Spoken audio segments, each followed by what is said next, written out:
But कुछ ऐसे legal cases या लीगल मूवमेंट्स जो आपको लगता है स्टैंड आउट करते हो हमारे एनिमल प्रोटेक्शन मूवमेंट में? मैं एक बहुत ही महत्वपूर्ण केस बोलूंगा। ए नागराजा केस वर्सेस एडब्ल्यूपीआई, ये 2014 में आया था। और ये एक जल्लीकट्टू करके एक फेस्टिवल है, ये सदर्न इंडिया में होता है। इसमें होता क्या है कि आप लोग जो होते हैं वो एक बुल को, एक सांड को खुला छोड़ते हैं, और वो सांड के ऊपर उसके जो हम्प होता है यहाँ पर, उसके ऊपर बैठते हैं और उसको राइड करते हैं। इसके ऊपर केस ये करा गया था कि उससे पहले जितने भी आपके सांड, जितने भी बुल्स होते हैं, उनको टॉर्चर किया जाता है। इसमें एनिमल राइट्स ऑर्गेनाइजेशन, और मैं अगर गलत नहीं हूँ इसके बाद आप भी बोलिएगा, क्योंकि मेरे ख्याल से आप भी इसमें एक पार्टी थे। जी।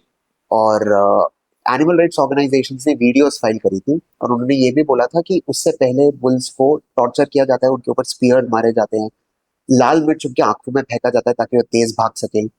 और भी काफी ऐसी चीजें करी जाती थी जिससे उनको शायद हाथ पैर टूट जाते थे और आंखें चली जाती थी। और ये हाईलाइट करा गया था कोर्ट के सामने, सुप्रीम कोर्ट के सामने। पहले ये मद्रास हाईकोर्ट में फाइल हुआ था। मद्रास हाईकोर्ट ने बोला था कि जल्लीकट्टू एक integral part of Tamil Nadu tradition है। उसके बाद ये सुप्रीम कोर्ट में फाइल हुआ।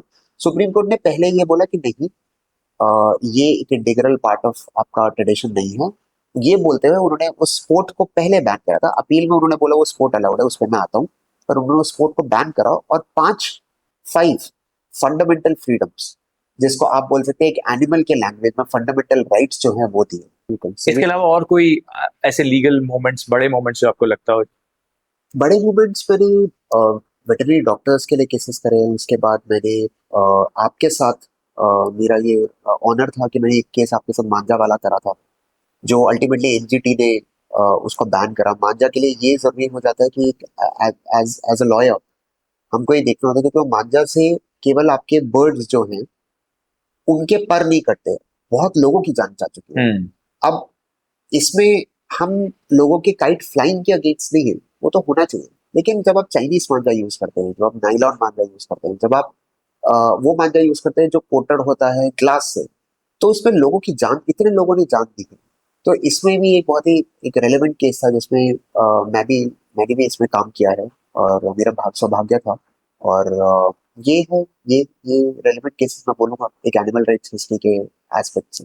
बिल्कुल, मांझा में थोड़ा सा ऐड करूंगा कि नेशनल ग्रीन ट्राइब्यूनल में जब ये केस फाइल किया गया था हमारी तरफ से, तो उन्होंने अपनी इंटरिम जजमेंट में सब तरीके के मांझे पे बैन कर दिया था। उसके बाद उन्होंने थोड़ा सा उसे डाइल्यूट करा और सिर्फ चाइनीज मांझा को इसकी इसके एम्बिट में रखा। हालांकि क्योंकि पर्यावरण जो है एक स्टेट सब्जेक्ट है, तो दिल्ली सरकार में जब मैं काम कर रहा था और मैंने एलजी से जब ये अपील करी, तो लेफ्टिनेंट गवर्नर का दिल्ली के एक ऑर्डर है जो कि बहुत ही कॉम्प्रिहेंसिव ऑर्डर है, जो कि बोलता है कि आप ना सिर्फ नायलॉन मांझा बल्कि हर तरीके का मांझा, बिल्कुल। चाहे वो cotton thread coated with sharp objects like glass, वो भी बैन होगा। तो दिल्ली में इस वक्त अगर कोई श्रोता सुन रहे हैं पतंगबाजी को, अगर आप देखें तो आप कहीं भी बेधड़क जाके आप किसी भी पुलिस स्टेशन में जाकर रिपोर्ट कर सकते हैं कि कोई भी मांझा, खासकर जिसे बरेली का मांझा कहा जाता है, पूरी तरीके से बैन है।